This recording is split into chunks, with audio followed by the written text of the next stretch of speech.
are these people? Let's get into this because this might be a longer story.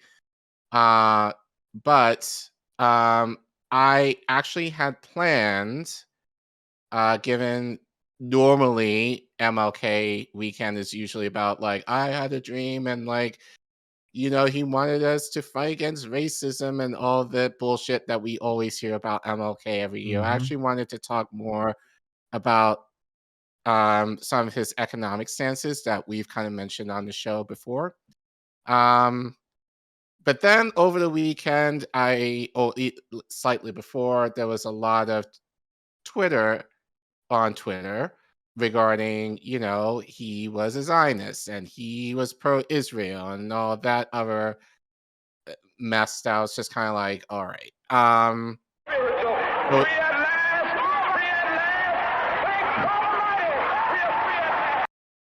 Yeah, so we're going to look at that tonight because, and I think this actually is kind of a good way to kind of talk about how we need to be careful of idolizing our heroes in a way. Because it definitely, well, I'll get to it, but as to what I mean by that. So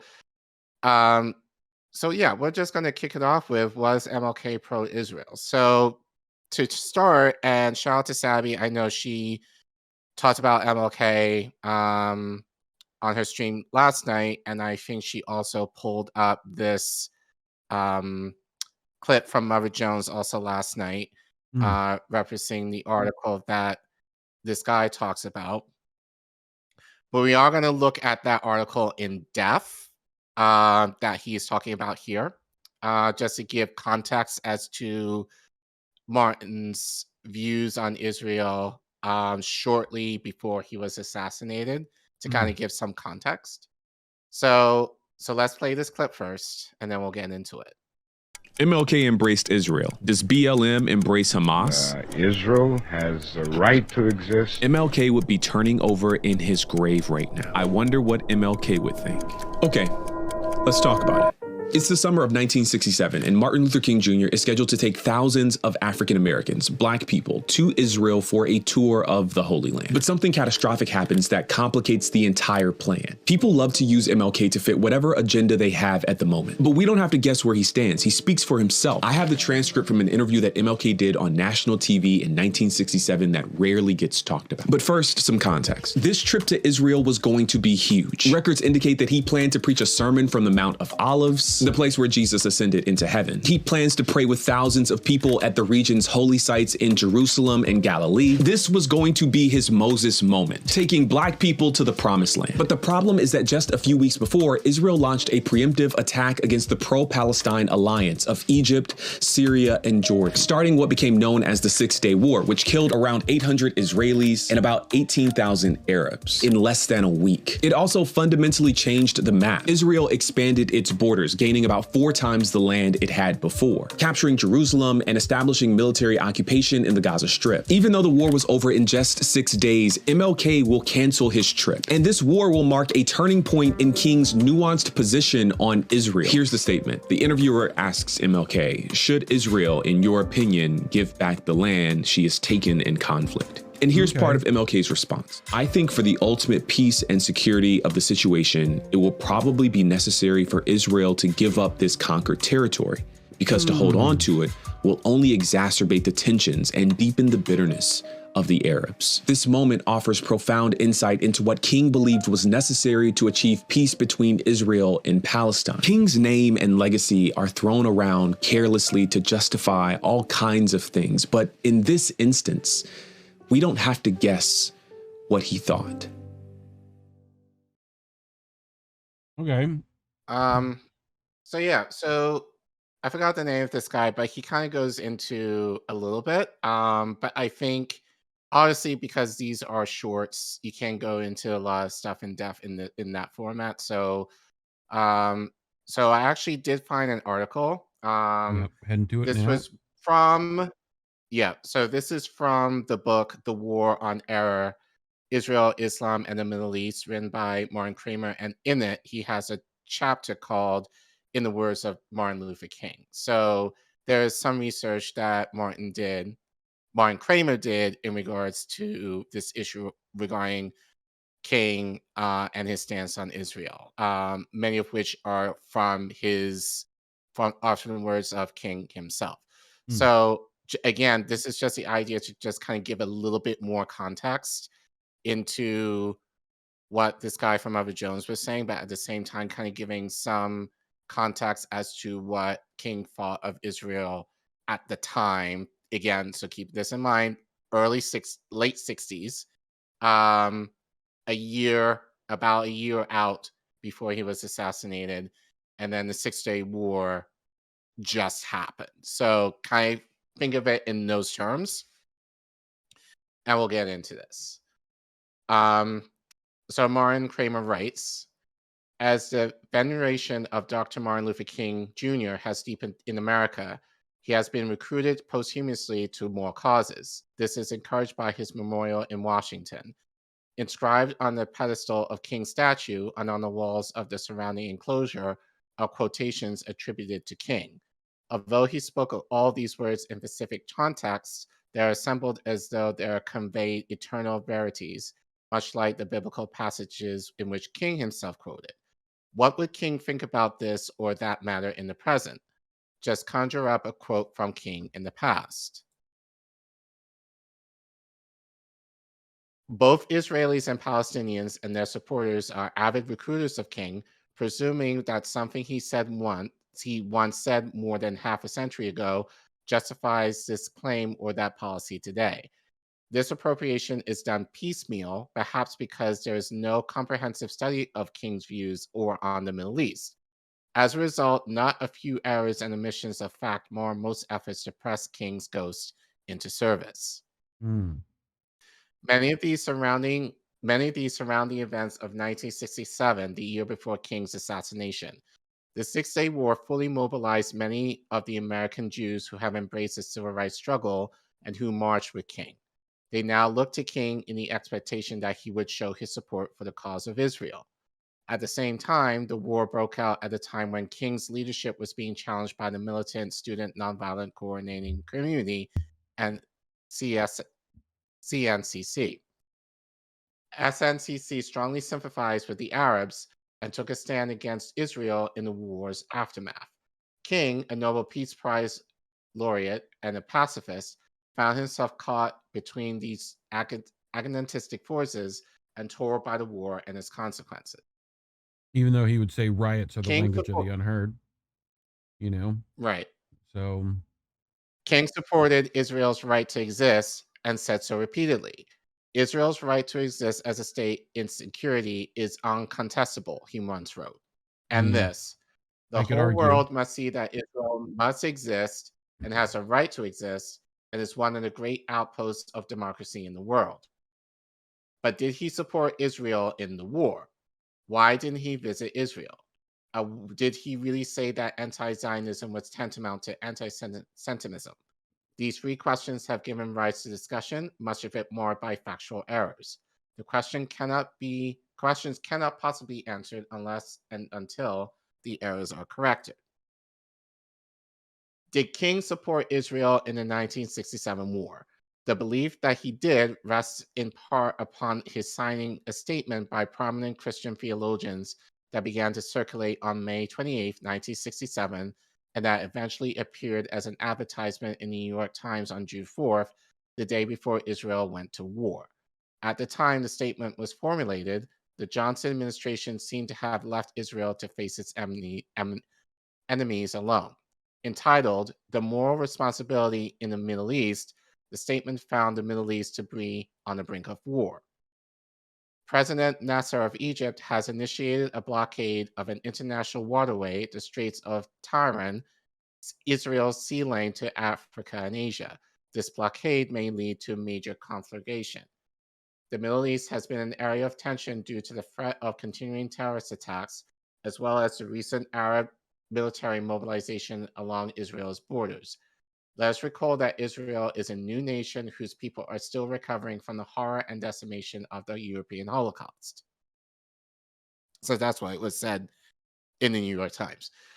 The statement went on to call on the United States government steadfastly to honor its commitments to the freedom of international waterways. We call on our fellow Americans of all persuasions and groupings and on the administration to support the independence, integrity, and freedom of Israel.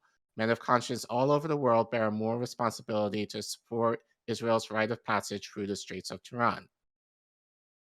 Among the endorsers of this statement were the renowned theologian and ethicist Reynold Niebuhr, a steadfast supporter of Israel, and John C. Bennett, theologian and president of the Union Theological Seminary, who initiated the statement. Distinguished they may have been, but in an article about the statement in the New York Times, there was only one subheading, Dr. King among signers. By any objective reading, the statement was a call, perhaps even a call to arms, to the United States to stand by Israel. The reaction was swift in coming. What is saddening, wrote one critic in a letter to the New York Times on June 2nd, is that respected leaders Martin Luther King, who have courageously opposed American actions in Vietnam, should now associate themselves with vague calls for American intervention on behalf of Israel. Not only did King stand accused of abandoning his anti-war pacifism, he was thought to have ignored the claims of the Arabs, a perception that has persisted. For example, as recently as 2010, Usama Madisky, a prominent Arab American historian, criticized King's signing of the moral responsibility statement, that a man like Dr. Martin Luther King could stand so openly with Israel despite his own private qualms and criticism by younger, more radical Black Americans who had discovered the plight of the Palestinians, indicated the degree to which Zionism was embraced by the American mainstream. One of the ways King reciprocated Jewish American support for desecration in the United States was turning a blind eye to the plight of the Palestinians. Desegregation. Right, desegregation, sorry. Yeah. Madisky thus spread the notion that at a crucial moment in 1967, King suspended his conscience to cut a deal with the Jews. But did the moral responsibility statement accurately reflect King's position? King claimed in private that he never saw the text as published, and So he would didn't not read have it. signed it if he had. Gotcha. Yeah, basically. Okay. This is documented. This is documented by the FBI wiretaps of Stanley Levinson, one of King's advisors, whose communist past made him a target for government surveillance. Just as The an aside, declassified Robert F. Kennedy agreed with doing those wiretaps. He said they were necessary. Right. So just in case you thought that guy couldn't be more of a fucking douche, you know, he throws another shit at you. So, okay. The declassified transcripts contained the verbatim record of conference calls conducted among King, Levinson, and two other confidants, activist Andrew Young and legal counsel Harry Waschel. On June 6, 1967, the year after the war began, King said this to his associates. Did you see the ad in the New York Times Sunday, June 4th? This was the ad they got me to sign with John C. Bennett, etc. I really hadn't seen a statement. I felt after seeing it, it was a little unbalanced and it is pro-Israel. It put us in a position of almost setting the turning hawks on the Middle East while being doves in Vietnam, and I wouldn't have given a statement like that at all. Okay. None of King's advisors asked him how his name wound up in a statement he hadn't really seen, but instead they looked ahead. Levinson urged him to stay away from details. They are not being discussed rationally. The aim was to keep the Arab friendship and the Israeli friendship at the same time. If King called for negotiations while asserting Israel's incontestable right to a homeland and its territorial integrity, it would be enough for King's supporters. 2 days later, on June 8th, King told his advisors he had come under growing pressure to make his own statement on the Middle East. King's confidence went back and forth, suggesting that he say as little as possible, that he urged an end to the fighting and referred to the role of the United Nations. I don't think you have to worry too much about losing the support of the Jewish community at this time, advised Waschel. They're very happy at this point with their apparent victory. I think you should just stride very lightly and stress the end of violence. So over the next days, King worked to avoid the subject and keep attention focused on Vietnam. It was only on June 18th, when King appeared on the ABC Sunday interview program Issues and Answers, that he finally answered direct questions on the subject. After giving boilerplate replies about the importance of Israel's security and the need for Arab economic development, one of the interviewers cut to the quick. Should Israel, in your opinion, give back the land she has taken in conflict without certain guarantees, such as security? King gave this answer. Well, I think these guarantees should all be worked out by the United Nations. I would hope that all the nations, and particularly the Soviet Union and the United States, and I would say France and Great Britain, these four powers can really determine how the situation is going. I think the Israelis will have access to the Gulf of Aqaba. Aqaba. Yeah. I mean, the very survival of Israel may well depend on access to not only the Suez Canal, but the Gulf and the Strait of Tiran. These things are very important. But I think for the ultimate peace and security of the situation, it will probably be necessary for Israel to give up this conquered territory, because to hold on to it will only exacerbate the tensions and deepen the bitterness of the Arabs. What did he go back? Go back one. So what did he say the survival of Israel depended on? Access to the to what? the Suez. To the Suez Canal, which we've talked about. Right. Their issues with that now. You know, right. And especially while the Houthis and many other groups, not just the Houthis, are actively trying to keep Israel from using it. Good for them too. Right. So, you know, but yeah, just as an aside, even King knew that Suez Canal was important for them. So, right. But it is remarkable that this last sentence does not figure in the latter-day polemics over King and Israel, even though King spoke it on national television. It goes far to clarify King's position on the consequences of the Six-Day War.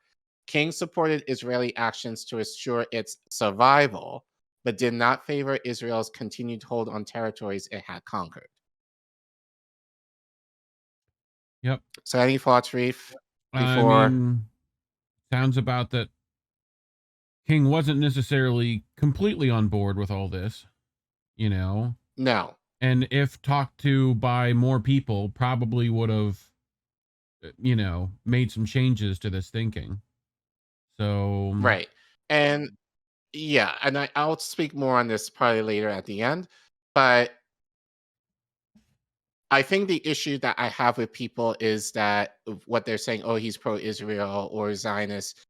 They're thinking in terms of now, which I don't think you should not do that. No. Again, number one, King is dead. He cannot speak for himself now. And where we are right now with this conflict is way different from what King had to deal with back in the late 60s. Like even this with was just... Even with the small amount of parallels there were, it sounded like he knew that land was important to the Arabs because it was being stolen. Like, right. You know, like he was okay with where it was. Right. Keep in mind, he was okay with where those lines were in the 60s. Not where they are now. So, because since the 60s, there's been a lot more land grabbing. More. So, you know, and he would probably also know that they've been pushing back on this taking of their land since the 60s. And like, he would probably have felt their like reasons for like, oh, they've tried to put down their arms before, you know, like they've done that a few times and they still got their land taken. So, you know, he might feel far differently now. He'd probably be like, well, they're not being heard at this point, as he has with many other people. So, but yeah. Okay. So that's the first part. Okay. So this next part. So in the short, he talked about how, you know, King was supposed to go to Israel. So the question is, why didn't King visit? This was a question posed by Yaakov Loshowitz, director of the Israel State's Archives, on Martin Luther King Jr. Day 2013. On that occasion, the Israel State Archives published a batch of Israeli documents from before the Six-Day War about a possible visit by King to Israel. The correspondence made for fascinating reading, but left a question hanging, as explained by Loshowitz. In a nutshell, the Israelis thought it would be a fine idea to host MLK in Israel, and the more important he grew, the more convinced they were that it would be something that they should make happen. King, coming from his side, kept on saying all the right words, but kept on not coming. Those are the facts. What do they mean? Hard to say. In fact, it was not hard to say, but the answer lies far from the Israeli archives in the FBI wiretaps. In 1966, King entered an agreement to lead a Holy Land pilgrimage in partnership with Sandy Ray, pastor of a Baptist church in Brooklyn, who took up the promotion of the trip. King's assistant Andrew Young visited Israel and Jordan in late 1966 to do advanced planning with Jordanian and Israeli authorities. The pilgrimage was rumored to be in the works from that time, and King received letters of encouragement and invitations from the prime ministers of Israel and Jordan, and from the Israeli and Jordanian mayors of divided Jerusalem. On May 16, 1967, King publicly announced a plan at a news conference reported by the New York Times the following day. The 6-year war threw a wrench into the plan. Ray was still keen on going forward, and he immediately sent his own tour agent to Jerusalem to get a read on the situation. She came back enthusiastic. I firmly believe that Dr. King's visit will prove to be a much more historical event than we ever dreamed possible. Everyone from the governments down to the people on the streets were asking me about Dr. King. We desperately need a new press release from Dr. King reaffirming the pilgrimage plans. I wonder why the government wanted him there. So what happened? King got cold feet, and this wasn't a yes. We have it straight from King himself, again in the FBI wiretaps. In a conference call among King and his advisors on June 24, 1967, King noted that the responses to the pilgrimage promotion had been fairly good. Andrew Young said about 600 people had sent him deposits. But if King went to the Middle East, I'll run into the situation where I'm damned if I say this, and I'm damned if I say that no matter what I say, and I've already faced enough criticism, including pro-Arab. He had met a Lebanese journalist who told him that the Arabs now had the impression that he was pro-Israel, and that you don't understand our problem or something like that. And I expect I would run into a continuation of this. King asked for advice, but set this tone. I think that if I go, the Arab world, and of course Africa and Asia for that matter, would interpret this as endorsing everything that Israel had done, and I do have questions of doubt. Of course he has questions. And that was then in the 60s, where there wasn't as many questions. Right. So, he didn't experience 9/11 yet. That, none of that happened yet. There's a lot of shit going on here. And the stuff about them poisoning water supplies wasn't widely known. The Nakba wasn't widely publicized. We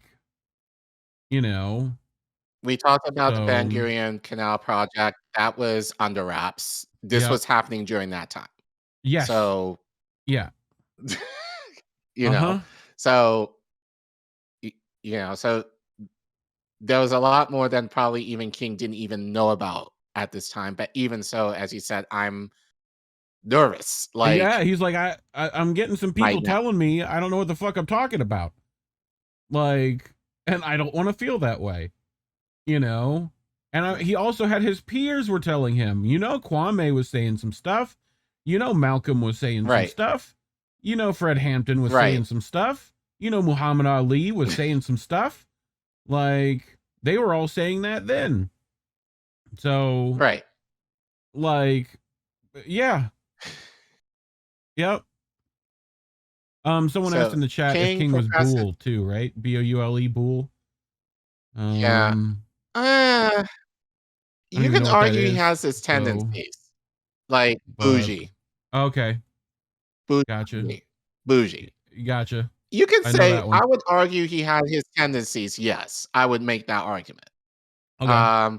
But I think it's very obvious that King was more center on this issue than X was. Yeah. So, like Malcolm X was way Yeah, left this is a in no-brainer terms for of Malcolm. This is like, right.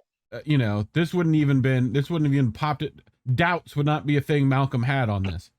You know, Right. like, you know, MLK, it was some doubts because it calls into question, you know, yeah, he's on the list of Black Bull. It's a fraternity. Okay. Right. But also keep in mind, King was a theologian. Like, this is Mm-hmm. what he studied in school. So I mean, obviously he, from a technically so was biblical Malcolm, but perspective, he did it in jail right. pretty much, But you know. right. Whereas King went to BU to study Mm-hmm. this. So, Yep. so I don't know if Malcolm did that when Boston he was in jail University. or not. I could be wrong. And, you know, that seems like what every other, you know, Black Muslim has happened, but, you know, I digress. Right. Could be But wrong. anyway, King procrastinated out of deference to Ray, who had laid out money on promotion on the pilgrimage. But on September 22nd, 1967, he wrote the following to Mordecai Ben-Ami, the president of the Israeli airline LI, which was to have handled part of the flight package. It is with the deepest regret that I cancel my proposed pilgrimage to the Holy Land for this year, but the constant turmoil in the Middle East makes it extremely difficult to conduct a religious pilgrimage free from both political overtones and the fear of danger to the participants. Mm-hmm. Actually, I am aware that the danger is almost non existent, but to the ordinary citizen who seldom goes abroad, the daily headlines of border clashes and propaganda statements produce a fear of danger which is insurmountable on the American scene. He ended by promising to revisit the plan the following year, but he never did. That should tell you Because he something. was assassinated he was assassinated a few months later. Yeah. And this might also be part of that. We know there was ties to Mossad's Right. and all that. So who knows? So yeah. that's why he didn't go. So that's why he didn't go to Israel, as was said in the clip. So now the last part, him being a pro-Zionist. When people criticize Zionists, they mean Jews. You're talking anti-Semitism. These words reportedly spoken by King in the aftermath of the war are often quoted by supporters of Israel. Israeli Prime Minister Benjamin Netanyahu quoted them in his address to the Knesset on International Holocaust Remembrance Day in 2011. The quote also appears in a State Department report on anti-Semitism. But some Palestinians and their sympathizers who resent the stigmatizing of anti-Zionism as a form of anti-Semitism have tried to discredit the quote. Just what sort of anti-Zionism crosses that fine line is a question beyond my scope here. But what of the quote itself? How was it first circulated? What is the evidence against it? And might some additional evidence resolve the question of its authenticity? In 1963, Malcolm X went on a pilgrimage to Mecca, the birthplace of the Islamic faith. He completely changed his mind about religion, race, relations, and violence on that journey. He converted to Islam and abandoned his belief in violence and separation. So that's that. Just wanted to look that up. Right. Okay. I mean, this is 3 years before this stuff. You know, yes. 69, 63, that's not that much time.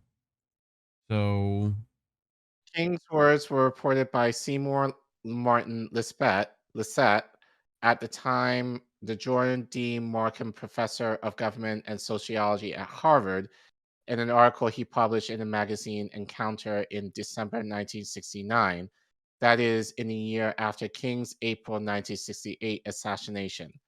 Lipset said, for the next 3+ decades, oh wait, did I skip? yeah, Assassin Lipset. I think I skipped. Oh, boy. I could probably, Okay. actually, I can pull it, fortunately, because I still have it here. Send me the article. No, yeah, I know it's in the, yeah, I have the article pulled up, but Okay, hold on. I just need to, I got it. Okay. All right, so Lipset said, Yeah. shortly before he was assassinated, Martin Luther King Jr. was in Boston on a fundraising mission, and I had the good fortune to attend a dinner which was given for him in Cambridge. This was an experience which was at once fascinating and moving. One witnessed Dr. King in action in a way no one never got to see in public. He wanted to find out what Negro students at Harvard and other parts of the Boston area were thinking about various issues, and he very subtly cross-examined them for well over an hour and a half. He asked questions and said very little himself. One of the young men present happened to make some remark against the Zionists. Dr. King snapped at him and said, "Don't talk like that. When people criticize Zionists, they mean Jews. You're talking anti-Semitism." Okay. Okay, so now let's go back here. All right. So for the next 3+ decades, no one challenged the credibility of this account. No wonder Lipset, author of the classic Political Man, 1960, was an eminent authority on American politics and society, who later became the only scholar ever to preside over the American Sociological Association and the American Political Science Association. Who, if not Lipset, could be counted upon to report an event accurately? Nor was he quoting something he said in confidence only to him or far back in time. Others were present at the same dinner, and Lipset wrote about it not too long after the fact. He also told the anecdote in the magazine that must have had many subscribers in Cambridge, some of whom might have shared this fascinating and moving experience. The idea he would have fabricated or falsified any aspect of this account would have seemed preposterous. Preposterous. That is until almost 4 decades later, when 2 Palestinian Americans activists suggested just that. Lipset's account, they wrote, seems on its face credible. Uh-huh.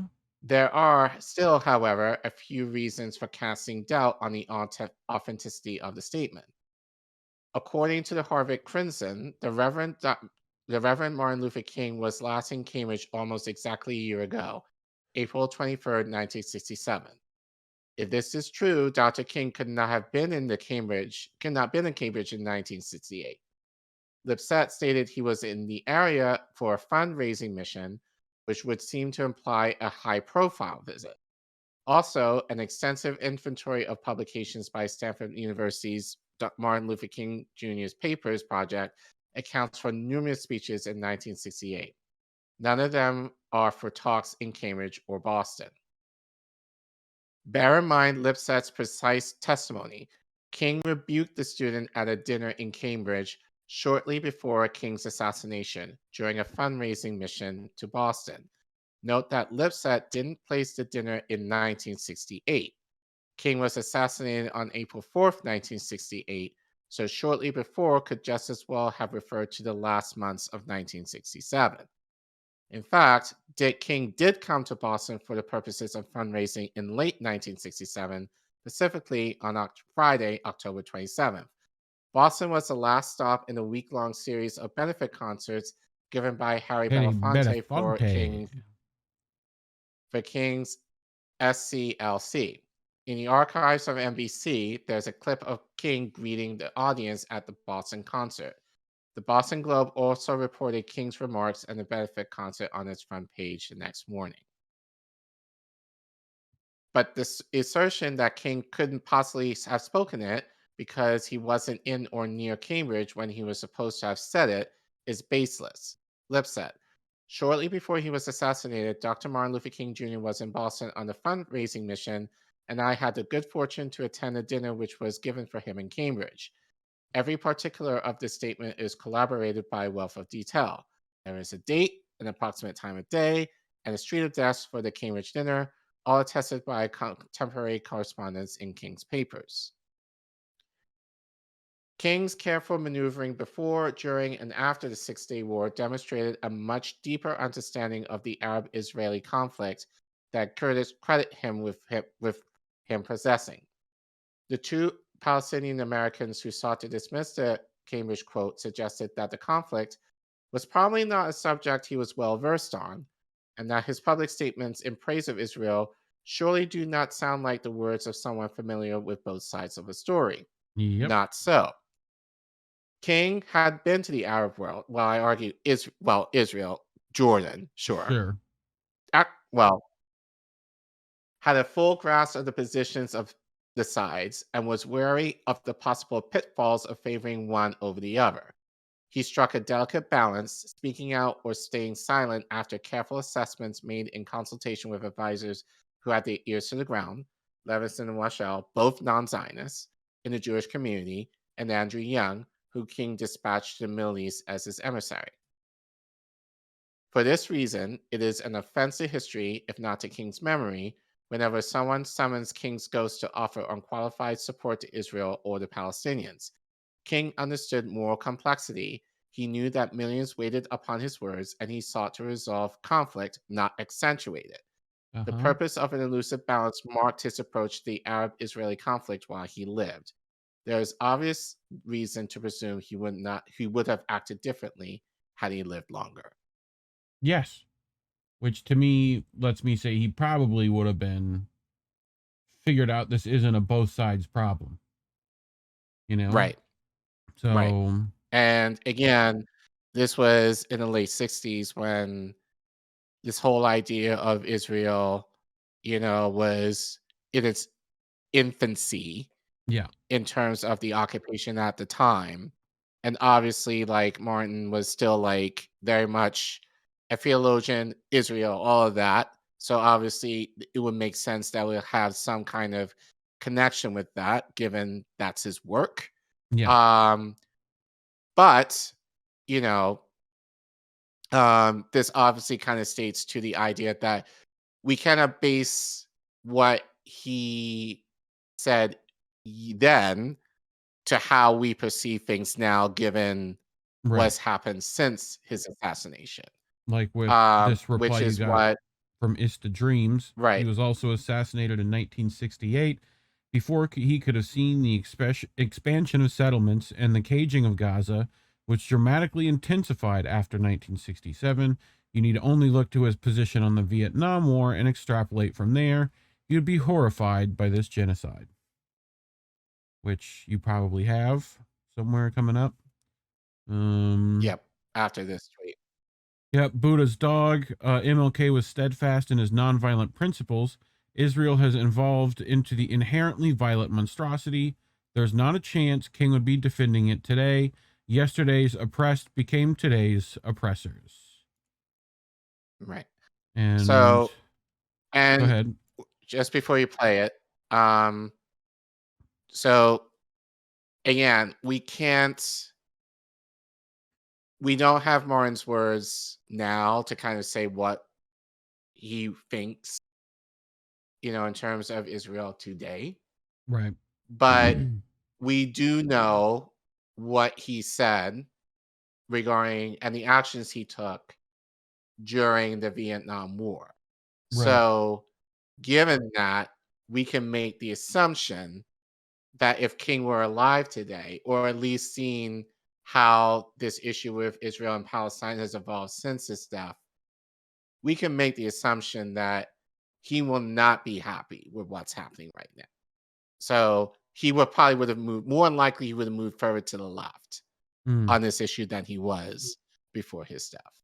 So you can play the clip. As I have walked among the desperate, rejected, and angry young men, I have told them that Molotov cocktails and rifles would not solve their problems, but they ask, and rightly so, what about Vietnam? If America's soul becomes totally poisoned, part of the autopsy must read Vietnam. A nation that continues year after year to spend more money on military defense than on programs of social uplift is approaching spiritual death. This need to maintain social stability for our investments accounts for the counter-revolutionary action of American forces in Guatemala. It tells why American helicopters are being used against guerrillas in Cambodia, and why American napalm and Green Beret forces have already been active against rebels in Peru. They ask if our own nation wasn't using massive doses of violence to solve its problems, to bring about the changes it wanted. Their questions hit home, and I knew that I could never again raise my voice against the violence of the oppressed in the ghettos without having first spoken clearly to the greatest purveyor of violence in the world today, my own government. I mean, sounds like he would have been upset at our government funding anything like this. So right. But he made the point, and we've said on the show, and he kind of aligned with Kwame Ture on this, that we're giving billions and millions of dollars to Israel and not taking care of our people here. And that's something that Martin was known for, especially in his latter years. Like, he was very big on economics. And if just knowing in the context of that, to see what we're doing with Israel now, and to see like how we neglect our people here in terms of the funding that Israel gets, especially in war. Like, we can make the assumption that he would be extremely opposed to what's happening. Like, without a doubt, he would love the Jewish people for sure, but not to the degree of him, to the point of him kind of having love for them. How would he feel? How would he feel? Be oppressing. How would he feel about an entire country who forces every citizen to join their military? How would he feel about that? Right. Like, who is an innocent civilian when everyone isn't? So when you've had to serve time in their military, like, I don't think he was definitely not okay with the draft. No. So, you know, and you wonder why these guys showed up. FBI, open up! Like, right. So yeah, I mean, it does, if anything, it just brings more questions as to, could his stance on Israel be part of the reason why he was, I should be careful what I'm saying, but like, could that be part of the reason why he was a, among other for things? sure. But, you know, let us know what you think. Leave it in the comment section below. You know, who do you think got MLK? Do you think he was a Zionist or not? Let us know. Make sure to like and subscribe. You know how this goes. Share our stream. You know, we're heavily suppressed, so any little bit helps. We're almost at 2K subs, so try to get that number to go up a little bit. The button's right down there. So subscribe. Should light up. But yeah.